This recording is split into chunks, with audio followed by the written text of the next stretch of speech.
It started with a text. One of those messages that hits your chest like a punch, not because of what it says, but because of what it assumes. I stared at my phone, confused and angry.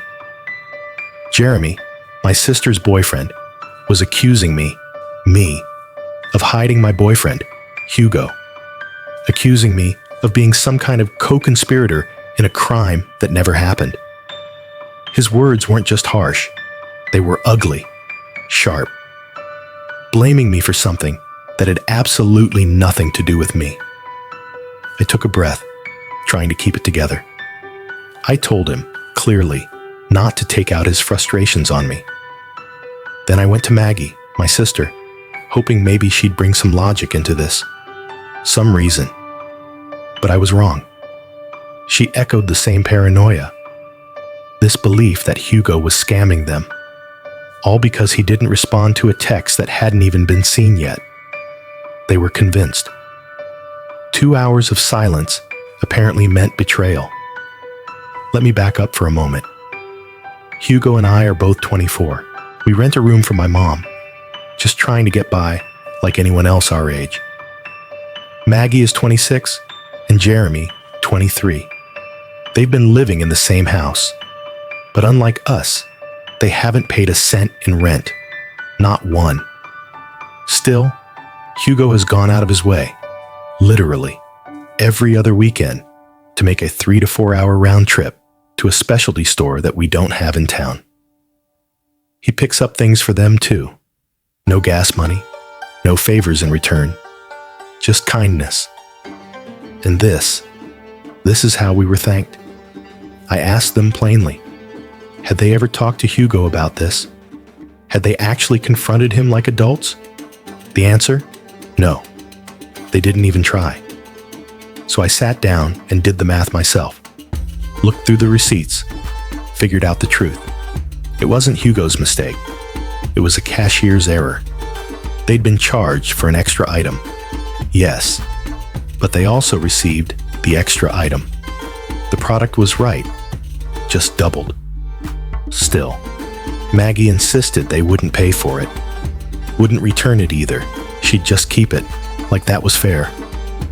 I told her calmly she couldn't do that. But also, I made it clear, this wasn't my issue.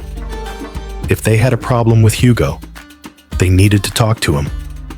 I thought that would be the end of it. I was wrong. A few hours later, Jeremy stormed into the house like a character from a bad reality show. Hugo was still out. I was in the kitchen, trying to mind my business. But Jeremy didn't care. He came in hot, backed me into a corner, physically, emotionally, and started hurling accusations. Where's my money? Why is that little BS hiding? He wanted a fight, but I wasn't going to give him one. I confronted him, yes, but not to escalate. I told him the truth. I wasn't involved, and he had every opportunity to speak to Hugo. He didn't take it. He walked away. Then Maggie picked up the slack, shouting at me again, repeating the same tired accusations. And that's when I broke. I yelled back. The pressure, the weight, the panic, all of it crashed in on me at once. My heart pounded. My vision blurred. I was having a panic attack. So I left the room. I stepped away and called Hugo, trying to explain through shallow breaths everything that had just gone down. And as I spoke, I heard it. My mom. Her voice rising in the background. Calm, but firm. She went to Maggie and Jeremy and condemned their behavior. Said if they were going to act like this, they needed to start paying rent. Something shifted after that. Maggie and Jeremy didn't apologize. They didn't reflect. They got snobby, arrogant. They started packing. Muttered something about going to live in an RV park, like that was some kind of victory. Then came the silence. That chilling, passive-aggressive kind of silence. No more words, just tension. They unfollowed Hugo and me from everything, removed us from group chats, as if we were the problem. I sent Maggie one last message. I told her what I thought, honestly, that they were being hypocritical, that all this drama, was over something that never should have been a fight. It could have ended with one adult conversation, but instead, she turned the conversation personal, cruel, accusatory. And when it became clear she couldn't back her claims, she started attacking me instead. I blocked her. It was the only way to protect my peace. But even after all that, Jeremy kept going. That night and the next day, he had multiple chances to talk to Hugo face to face, but he didn't. He waited until he was safe, at work, behind a screen, and sent Hugo a text calling him a coward. Said he was scared and running off to hide. No confrontation, just digital venom. That's the whole story. A misunderstanding born from immaturity, a relationship fractured by misplaced anger, and a house divided by people who refused to speak directly, but weren't afraid to shout. So, am I the asshole? I defended myself. I tried to be calm. I was dragged into something that had nothing to do with me, accused unfairly, and then cornered in my own home. I didn't throw the first punch, but I did yell. I did let my emotions take over for a moment, and maybe I shouldn't have. But does that make me the bad guy? You tell me. What happens when people stop communicating with compassion and start assuming the worst?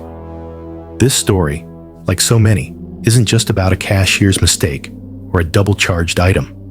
It's about trust, respect, and boundaries. Sometimes family doesn't treat you like family. Sometimes the people closest to you are the ones quickest to throw stones, especially when they refuse to look in the mirror. What I see in this story is someone who tried to keep the peace, to be the bridge between others, and who finally had to put up a wall, not to shut people out, but to protect themselves. And maybe that's the real takeaway here. There's a difference between confrontation and communication, between speaking your truth and fueling a fire, between setting a boundary and building a fortress. So I want to ask you, have you ever been in a situation where someone twisted a small misunderstanding into a massive betrayal?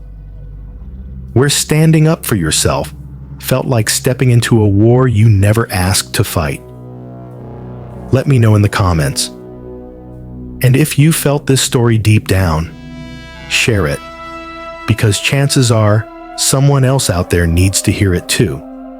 This is AITA Stories. Thanks for listening.